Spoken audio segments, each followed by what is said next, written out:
हीना voice में आपका स्वागत है। माँ, मैं उस घर में दोबारा नहीं जाऊंगी। मुझे उस घर में दोबारा मत भेजो माँ। आप तो कम से कम मुझे समझने की कोशिश करो। दम घुटता है मेरा वहाँ। कोई नहीं समझता मुझे। अपने स्वाभिमान की रोज रोज धज्जियाँ उठते देख कर भी कैसे रह लूँ उस घर में। अरे क्या परेशानी है तुझे? किस चीज़ की कमी रखता है तेरा पति? भूखा तो नहीं मार रहा ना तुझे? क्या भूख ही सब कुछ होती है माँ? मेरा मान सम्मान और स्वाभिमान क्या कोई मायने नहीं रखता? ऐसी रोटी किस काम की जिसमें सम्मान ना हो? 2 अक्षर क्या पढ़ लिए हमको सिखा रही हो? क्या कमी है तेरे ससुराल में? रोटी रोटी होती है। जब भूख लगती है तभी खाई जाती है। इसका मान सम्मान से कोई लेना देना नहीं। चुपचाप अपने ससुराल जाओ। तेरे कारण मेरी दोनों छोटी बेटियों की शादी नहीं हो पाएगी। लोग कहेंगे कि बड़ी बहन तो खुद पी हरा कर बैठी हुई है, पता नहीं छोटी कैसी होंगी।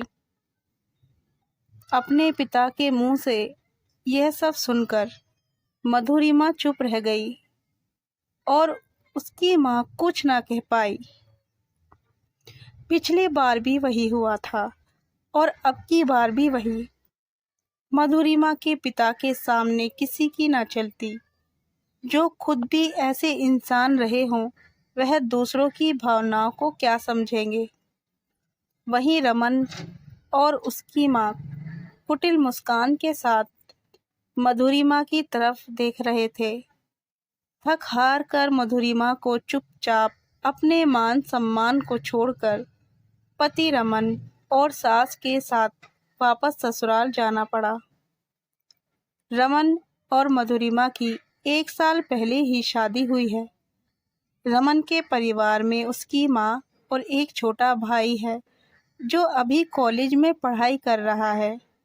रमन अपने दिवंगत पिता के व्यापार को संभालता है और उसी की कमाई से पूरा घर खर्च चलता है।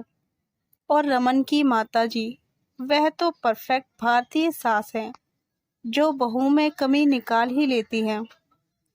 रमन अपनी जो भी कमाई है अपनी माँ के हाथों में लाकर रखता है, जिससे मधुरिमा को कोई परेशानी नहीं है। लेकिन समस्या यह है कि इससे छोटी छोटी ज़रूरतों के लिए भी तिरस्कृत कर दिया जाता है। उसे एक एक रुपये के लिए मोहताज कर रखा है। अभी पिछली बार की ही बात है। शादी के कुछ दिनों बाद मधुरिमा को कुछ पर्सनल चीज़ खरीदने के लिए भी उसकी सासू माँ ने खर्चा देना उचित ना समझा, बल्कि उसे पुराने कपड़ों में से कपड़ा फाड़ के दे दिया कि इसे इस्तेमाल करो।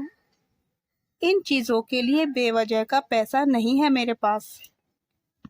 जब उसने रमन से कहा तो रमन ने भी यही जवाब दे दिया, जैसा माँ कह रही है वैसा कर लो।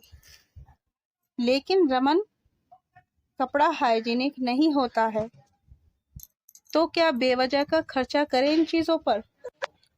रमन, वो इतने महंगे भी नहीं आते हैं, बस 100-150 रुपए ही लगेंगे।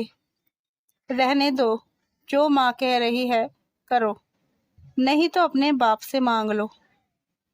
रमन से इस जवाब की उम्मीद नहीं थी उसे तो यकीन ही नहीं हो रहा था कि नई दुल्हन के साथ ऐसा व्यवहार हो सकता है।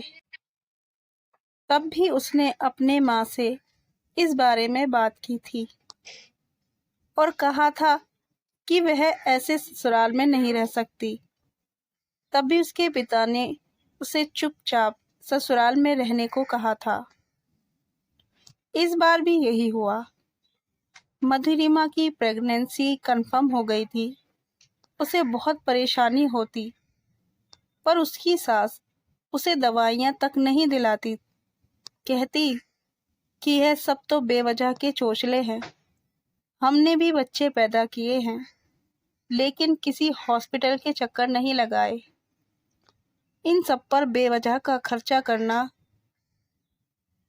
इस कारण से मधुरिमा परेशान होकर अपने पीहर आ गई थी। पर इस बार भी इसके पिता का जवाब था कि कम से कम तुझे भूखा तो नहीं मार रहा, और उसके स्वाभिमान की धज्जियां उड़ाकर उसे वापस वहीं भेज दिया। अब तो उसकी सास उसे और ज़्यादा परेशान करने लगी थी। सही भी है, जब माता पिता साथ नहीं देते तो ससुराल वालों को भी मौका मिल जाता है बोलने का। जैसे तैसे उसने अपनी प्रेगनेंसी के टाइम को निकाला, लेकिन ठीक से ध्यान न रखने के कारण उसने एक मरी हुई बेटी को जन्म दिया। इस सब के बाद तो मधुरिमा पूरी तरह से टूट चुकी थी, पर इसके बावजूद भी उसके पिता और रमन के परिवार वालों के स्वभाव में फर्क नहीं आया। मधुरिमा को समझ ही नहीं आ रहा था कि उसे क्या करना है। इतनी हिम्मत भी नहीं थी उसमें कि अलग हो जाए। वह बीमार रहने लगी थी और आखिरकार एक दिन उसने आत्महत्या कर ली। कोर्ट कचहरी के चक्कर लगाना उसके पिता ने ठीक ना समझा, क्योंकि उन्हें अपनी 2 छोटी बेटियों की जिम्मेदारी भी पूरी करनी थी, और उन्होंने उसके ससुराल वालों के पक्ष में ही जवाब दिया कि मधुरिमा अक्सर बीमार रहा करती थी, इस कारण से उसने आत्महत्या कर ली। मधुरिमा ने अपनी जान से हाथ धोया, लेकिन किसी को कोई फर्क नहीं पड़ा। कुछ दिनों बाद रमन की दूसरी शादी हो गई। कहानी को चाहती तो सुखद मोड़ दे सकती थी, लेकिन सच्चाई यही थी और सच्चाई में बदलना नहीं चाहती। कहानी पसंद आई हो तो वीडियो को लाइक और चैनल को सब्सक्राइब ज़रूर करें।